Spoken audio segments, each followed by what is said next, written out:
Hello అండి, నమస్తే. Welcome to Shanvi diaries. So ముందుగా మన ఛానల్ని చూస్తున్నట్లయితే సబ్స్క్రైబ్ చేసుకోండి. సో ఇవాళైతే నేను ఎంతో టేస్టీ అయినా హెల్దీ అయినా పుదీనా పచ్చడిని సింపుల్గా ఎలా ప్రిపేర్ చేయాలో చూపించబోతున్నాను. సో ఇదైతే టిఫిన్స్లోకైనా రైస్లోకైనా చాలా చాలా బాగుంటుంది.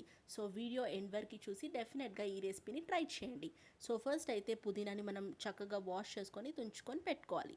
ఆ తర్వాత దీనికి కావాల్సిన ఇంగ్రీడియంట్స్ పుదీనా, పచ్చిమిరపకాయలు, కరివేపాకు, కొత్తిమీర, చింతపండు, అల్లం, వెల్లుల్లి, ఇంకా నువ్వులు ఆర్ పల్లీలు మన ఇష్టం, ఏదైనా తీసుకోవచ్చు అనమాట. సో ఫస్ట్ అయితే మనం ఒక కడాయి పెట్టుకొని దాంట్లో ఆయిల్ వేసేసుకొని జీలకర్ర, పచ్చిమిరపకాయలు వేయించుకోవాలి. అవి కొంచెం వేగాక కరివేపాకు కూడా వేసేసుకొని వేయించుకోవాలి. ఆ తర్వాత పుదీనా కూడా వేసి పచ్చివాసన పోయేంత వరకు వేపుకోవాలి.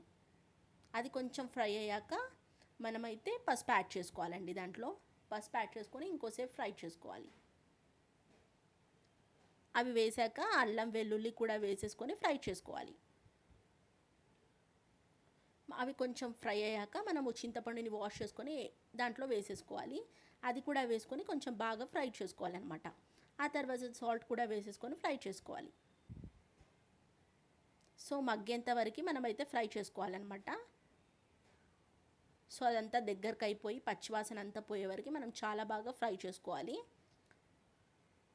సో అది పక్కన పెట్టేసి ఇప్పుడైతే నేను నువ్వులైతే డ్రై రోస్ట్ చేసుకున్నాను. ఆ పుదీనా మిశ్రమం ఉంది కదా, అది కూడా కొంచెం కొంచెంగా వేసుకుంటూ మిక్సర్లో మిక్స్ చేసుకోవాలి, నువ్వులు ఇంకా పుదీనా మిశ్రమం. సో అలా చేసుకుంటే రోటి పచ్చడిలాగా కొంచెం కోర్స్గా బ్లెండ్ చేసుకోవాలి మనం. సో చాలా చాలా బాగుంటుంది, మీరు కూడా ట్రై చేయండి. సో ఈ రెసిపీ మీకు నచ్చిందనే అనుకుంటున్నాను. నచ్చితే మాత్రం డెఫినెట్గా సబ్స్క్రైబ్ చేసుకొని షేర్ చేసి లైక్ చేయండి. ఇది వేడన్నంలో ఆనియన్ నంచుకొని పెట్టుకుంటే సూపర్గా ఉంటుంది. డెఫినెట్గా మీరు ట్రై చేయండి. సబ్స్క్రైబ్ చేసుకోవడం మాత్రం మర్చిపోకండి. Thank you.